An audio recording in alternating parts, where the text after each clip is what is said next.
All right, you can be seated. Thank you so much. Thank you, Ashley, for that great job, and thanks to the Sheriff's Department Honor Guard.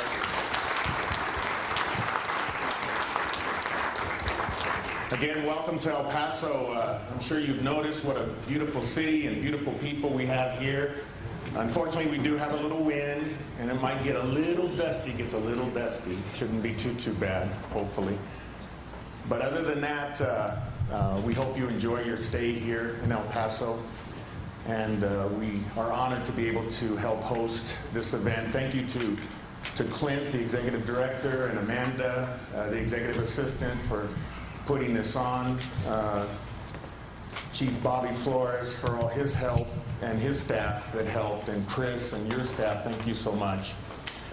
So I'm going to keep my introduction brief because I'm sure you prefer to hear from others. But I just want to tell you, when I took office in '09, the media asked me whether I was going to stay a member of the Border Sheriff's Coalition. And the reason for that is the previous administration had some issues with some of the things that were occurring here in the city. And as a member of that Border Sheriff's Coalition, he was criticized for certain things. And I told him, absolutely.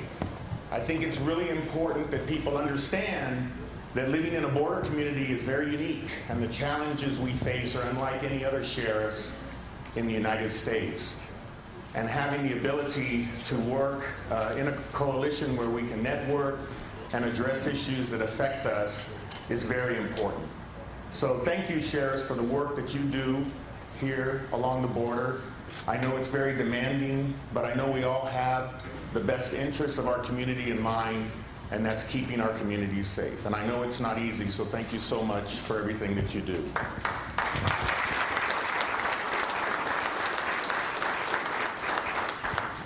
And now I'd like to introduce the mayor of El Paso.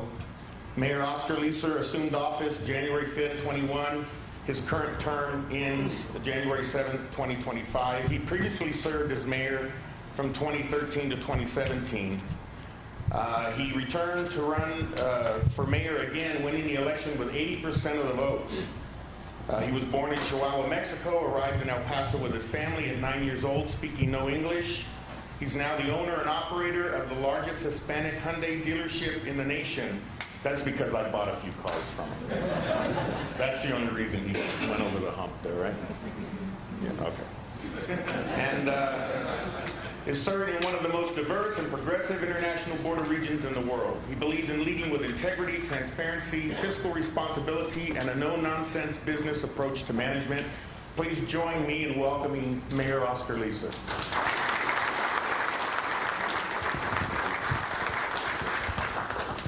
Well, first of all, you do a good job of reading what I write for you, so that's a good job, Sheriff. But no, I want to welcome everybody to the wonderful Sun City. Governor, welcome to El Paso. And the only thing, I'm a little upset at you, Governor, and you know that. He confused me for Judge Salmego, and that's never a good thing to be confused for him. So, but no, this is an honor for y'all to pick El Paso to have your convention. And first of all, where's Ashley? She did a wonderful job, and I want to give her a round of applause for singing national anthem. The color guard, wonderful job.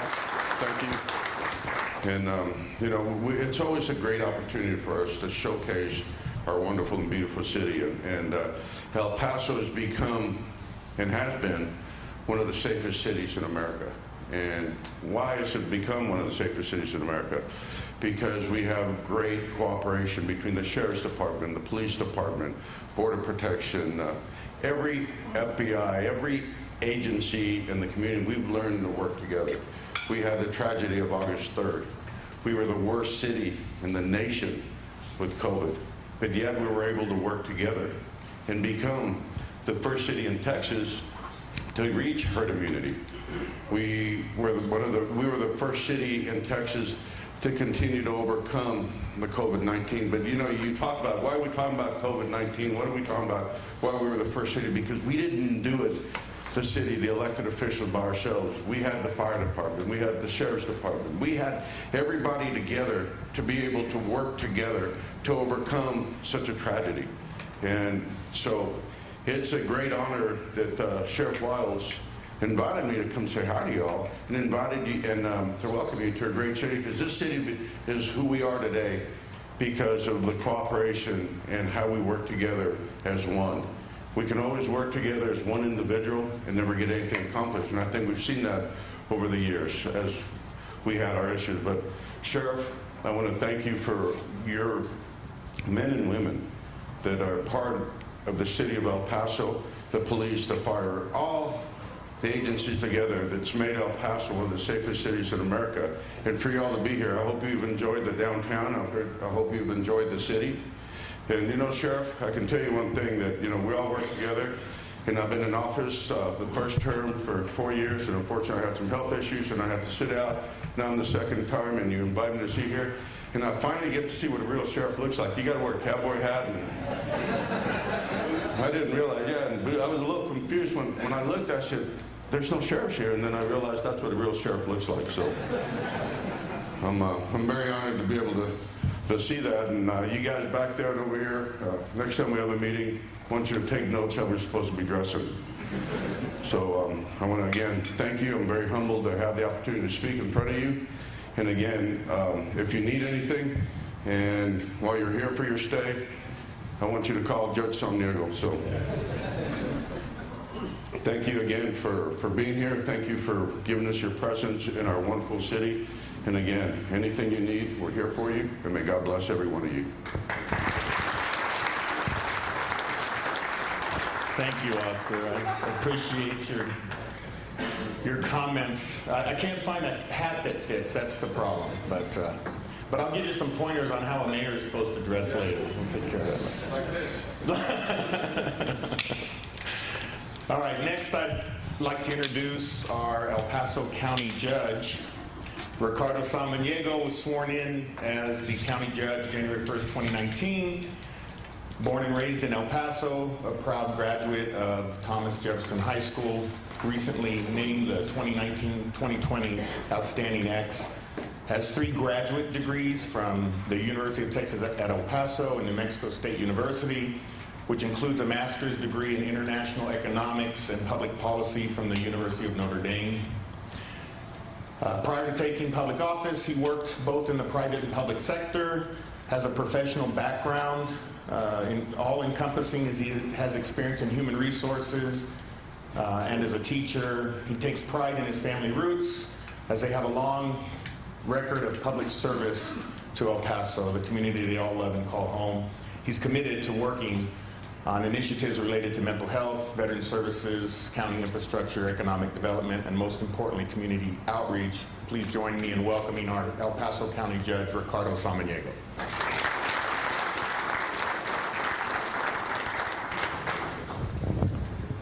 Thank you, Sheriff Wiles. Governor, welcome to El Paso. Thank you for being here. This is, to me, I don't think I understood or could even begin to understand the importance of law enforcement had it not been for the pandemic and some of the crises that we went through.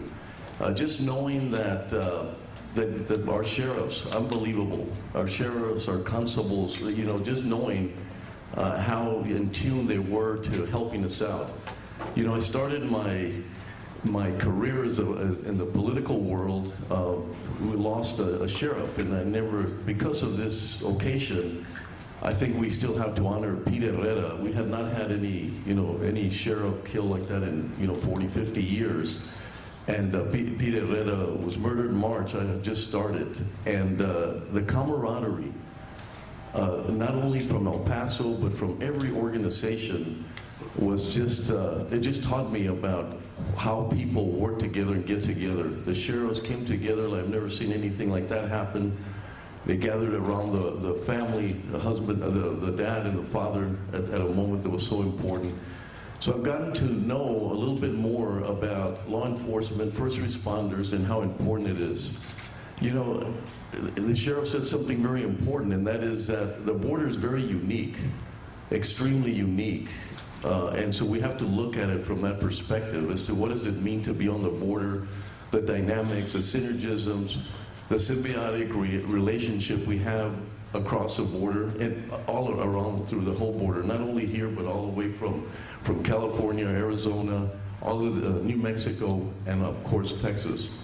So I want to thank you for being here together and also work on what are some of the challenges that we have.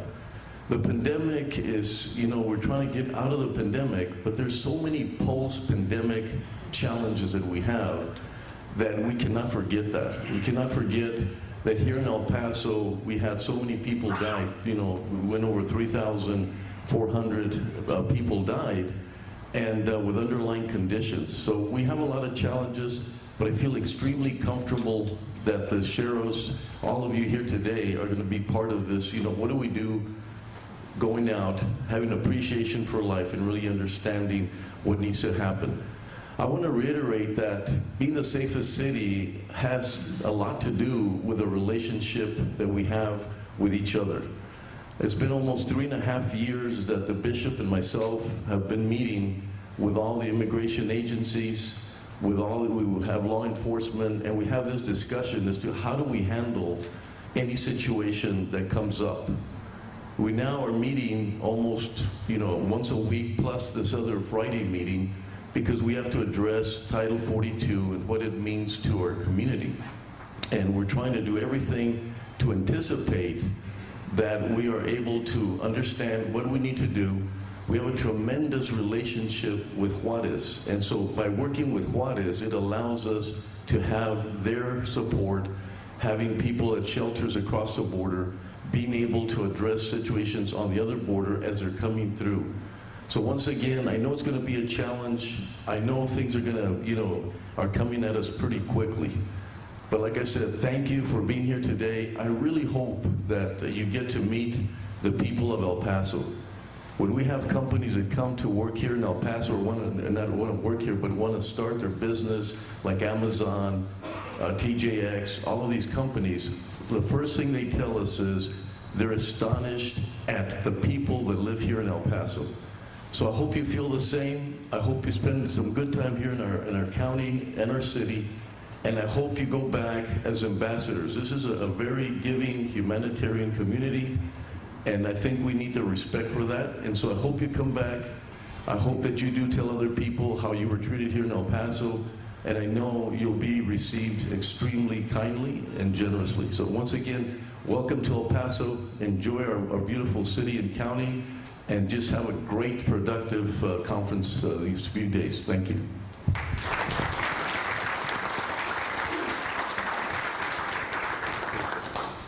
Thank you, Judge.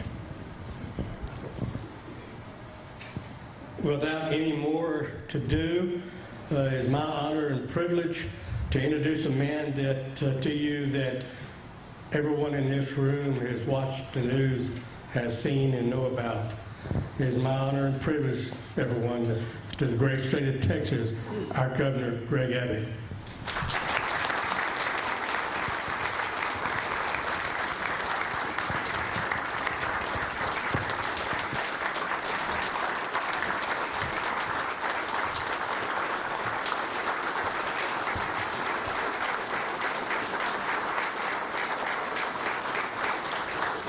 Well, Clint, thank you very much. It's good to see you again, and it's great to be back again with the Border Sheriff's Coalition. I cannot overemphasize the gratitude that I have as governor. In the state of Texas, we have a coalition of sheriffs who are working on the front lines of all different kinds of enormous challenges. And whether it be from El Paso to Cameron County, in all places in between. The ultimate demonstration of effectiveness of law enforcement is collaboration. And that's exactly what we see. And we have longtime leaders like Clint McDonald, who's been involved in this process for many, many years. And Clint, we appreciate your leadership. But it's with great gratitude that I'm able to come and say thank you to all of the sheriffs who are participating in the border coalition. But obviously we know that it's more than just the sheriffs that's a part of this process. We have other different types of law enforcement officers and agencies involved in this. I talked to somebody here from the Border Prosecution Unit that is playing a vital role in what we're trying to achieve here on the border. I see Susan Kibbe here, and for those who don't know who Susan Kibbe is, why don't you just raise your hand, first of all. I think everybody knows who you are. They're not going to raise your hand. Anyway, what she does, and there may be some others like her here, she represents and advocates for property rights owners.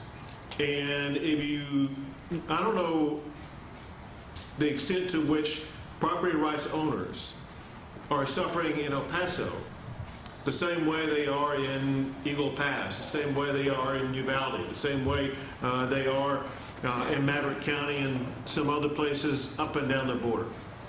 All I can tell you is that in most of the border-related regions, property owners, ranchers, farmers, people whose property is on the border itself, they are going through catastrophic challenges that they never have dealt with before. One thing that we all need to come to grips with is this fundamental reality, and that is what is going on the border today is different than it's ever been in our adult lives. I'm going to go back in time to early in the lives of my wife's family. Some of you know, maybe not everybody. My wife's family is from Monterrey, Mexico. And they came to the United States of America like so many other people have during a time period when it was very common for people to migrate from Mexico to the United States or to Texas. And if they didn't migrate here, maybe they came and worked here and went back home to Mexico. That's not what we're dealing with today. Just in the past 2 weeks, and reports provided to me by the Texas Department of Public Safety, if you look at the people coming across the border, it includes people coming from Russia, coming from China, Iran, and those are what's categorized as special interest nations that pose a unique potential threat to the United States of America. And then there's a long list of countries that some of you have heard of before, some of you have never heard of before, some of which may be harsh pronounced, like Burkina Faso and countless other countries, and that's just in the past 2 weeks. Over time, over the past year, there have been people come from more than 155 different countries across the globe. And so it is a time when we gather today, this both of historic precedents, but also a time when our operational collaboration is more important than it's ever been. That said, the first thing I want to do is I know that there are different law enforcement agencies and officers in the room, but this obviously is a border sheriff's coalition, so I want to express my gratitude for the role that sheriffs play in the great state of Texas, not just on the border, but in everything that you do. Listen, I've been working with sheriffs since my time back when I first began my professional career in Houston, Texas, many decades ago. And during that time, I've seen the role that sheriffs play time and again. And what I know for a fact, whether it be from jail operations to responding to multiple different types of calls to your everyday tasks that you must perform, being a sheriff is a full-time job. When you have to layer on top of that the challenges of being a border sheriff, the job description just gets even more complex, even more burdensome. And then when you layer on top of that the way that the border has changed over the past year compared to prior years, it means that you and your team are both expected to do more. You probably, if you're like, I see some folks at this table, I know the folks at this table, they've been getting a lot more demands and complaints and requests for response than they probably ever had. I think the same probably is true at many other tables of sheriffs and other regions across the entire state of Texas. The point is this: you're called upon to do more than you've ever done before in the past. And as governor of this state, I want to express the gratitude of the people of the state of Texas for what you do by stepping up and doing everything that you possibly can to fully utilize the full complements of your resources to protect and to serve the people of your community. And as our respect, as our honor, as our reverence for our sheriffs that has led to our unwavering support, and what I've provided as governor is what the state has provided. Just running through a couple of examples. When we saw a rise in the targeted attacks against law enforcement officers in downtown Dallas a couple of years ago, as well as other regions across the state and across America, I signed a law to make it a hate crime to target a law enforcement officer simply because of the uniform they wear. When rioters used dangerous tactics to threaten law enforcement officers during times of protests, I signed a law making it a felony to use fireworks or laser pointers to interfere with law enforcement activity to cause bodily injury to others. When we saw the city of Austin adopt as a standard programs that we saw that were being adopted in other states like California and Oregon and Washington State and many Minneapolis, some other regions, where the ideology was that they were somehow going to make their community safer by defunding law enforcement. And when we saw the city of Austin defund law enforcement to the tune of more than $100 million, we said, not on our watch are we going to allow law enforcement in the state of Texas to be defunded, because in Texas, we support our law enforcement officers, period. We passed that law prohibiting any city or any other political jurisdiction from defunding the law enforcement, and that required actually the city of Austin to now refund their law enforcement program by more than $100 million. And when your counties have been overwhelmed with the number of migrants coming across the border this past year, I created Operation Lone Star to support you in the state's effort, to assist you, to work with you, to make sure that you as local officials, as well as the state itself, would be able to respond to these challenges. And Operation Lone Star just celebrated a one-year anniversary, and I got to tell you, the first year was even busier than what we anticipated it being.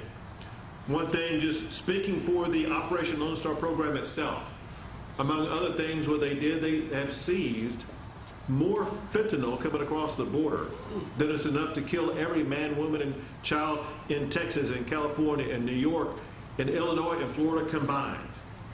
We also arrested more than 11,000 people, including cartel members, drug traffickers, murderers, child rapists, and MS-13 gang members.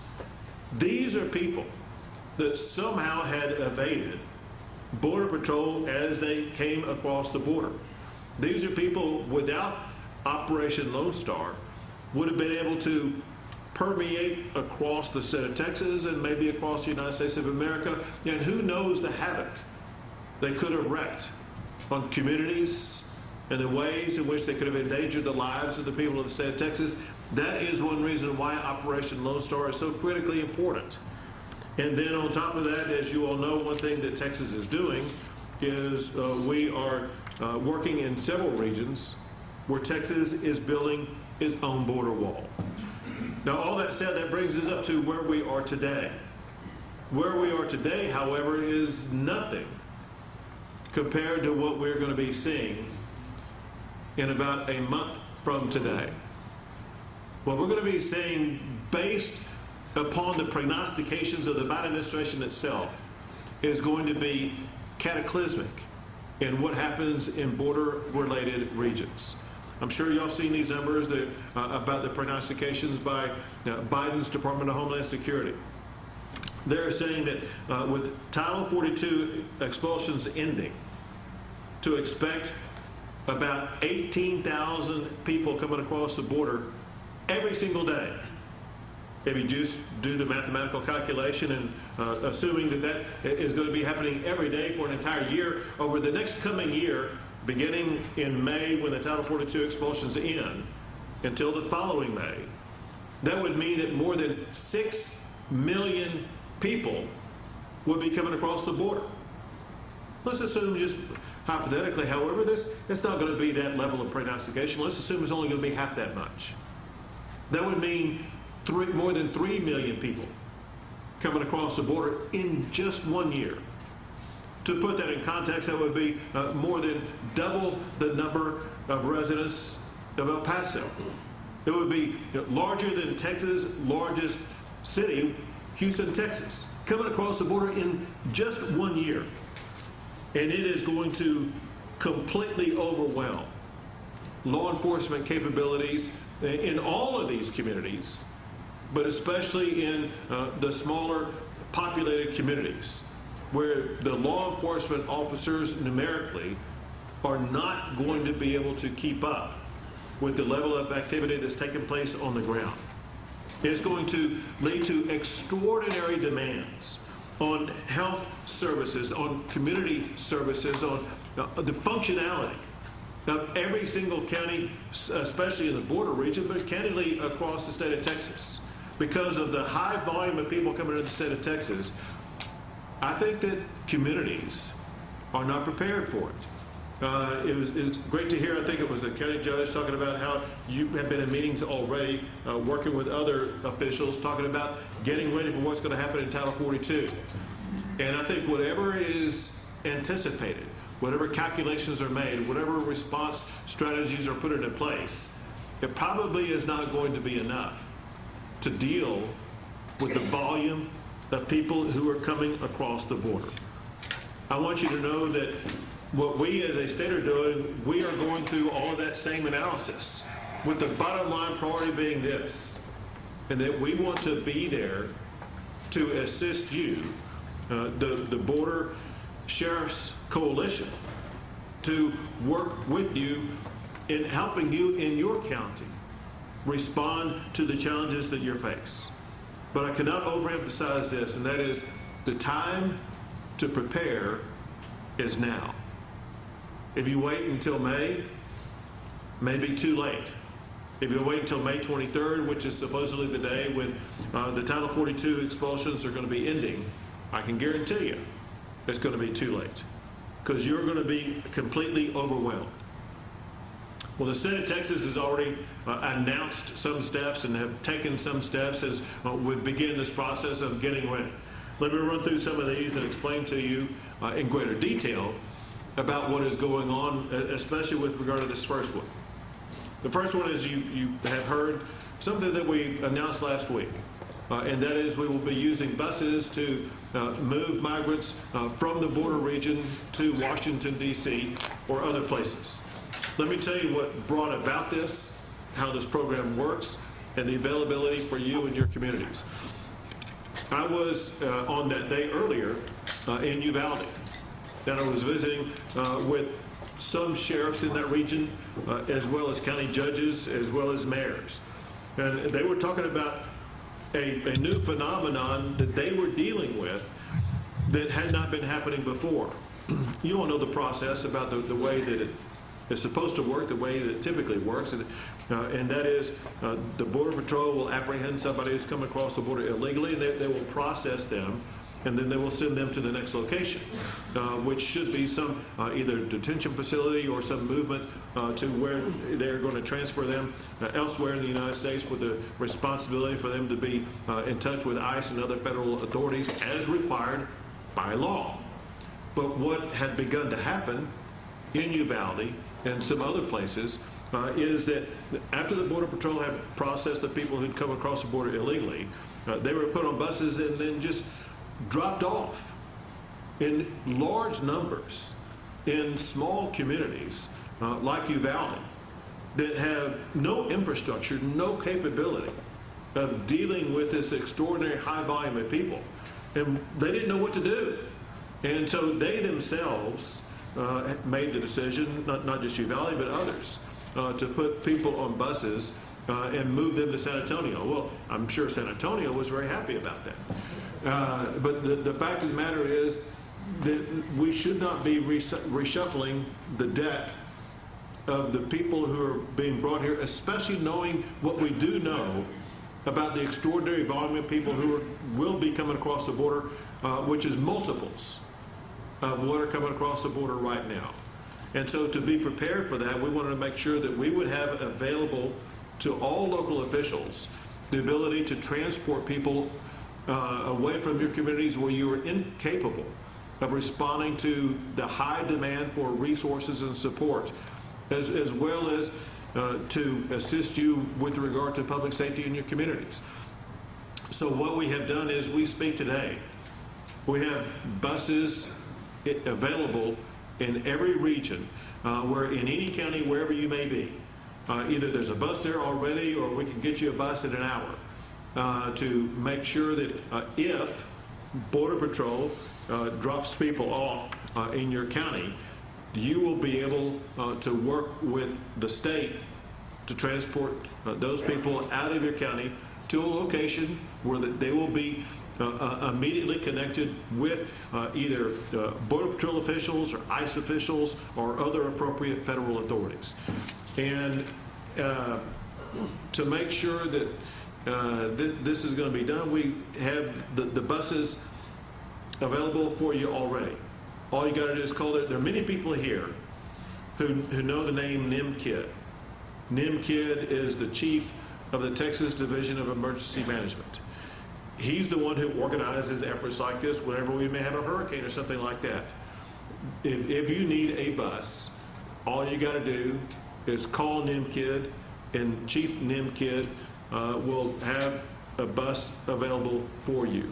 So if you don't have his name and number, in your county you have an emergency manager coordinator. Just talk to your emergency manager coordinator to make sure that that will be able to get done. In addition to those buses that will be available, another thing that we're a new, I was going to say a new tool, a tool that we have deployed in the past is going to be expanded in a very substantial way by bringing in multiple agencies and multiple assets. And that is to create what we categorize as boat blockades. Now, to say the least, this obviously will work only on locations of the border where there is navigable water. But it could even be low water crossing areas, because we have access to us boats that are going to be operational in low water crossing areas. And we want to create a boat blockade to prevent people from getting in the first place. In addition to that, we, as some of you have noticed, we are laying down razor wire, miles of it already.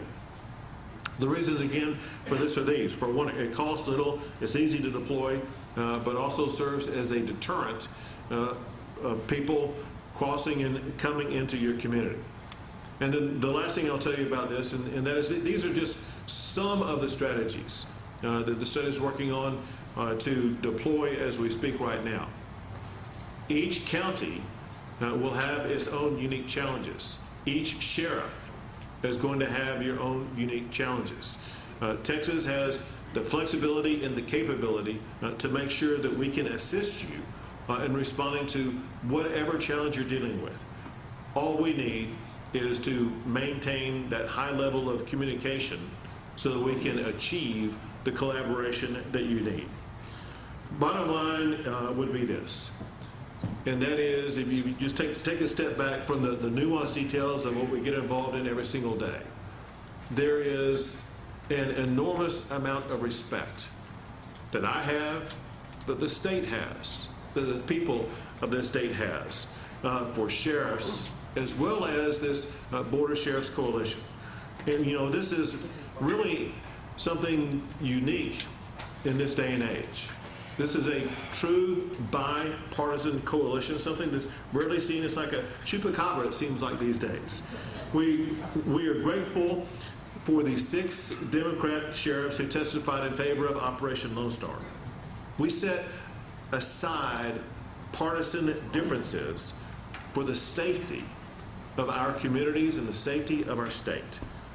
And I know that sheriffs are on the front line of dealing with border-related issues, of dealing with public safety issues, of dealing with concerns raised by your constituents.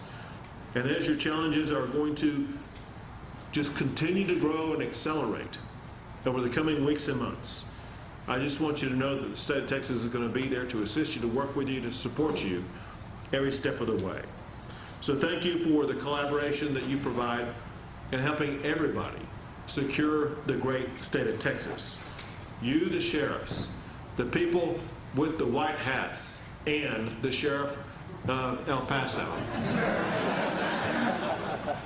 You are the heroes of the law enforcement community, and I'm proud to work with each and every one of you. Thank you all, God bless you all, and God bless the great state of Texas.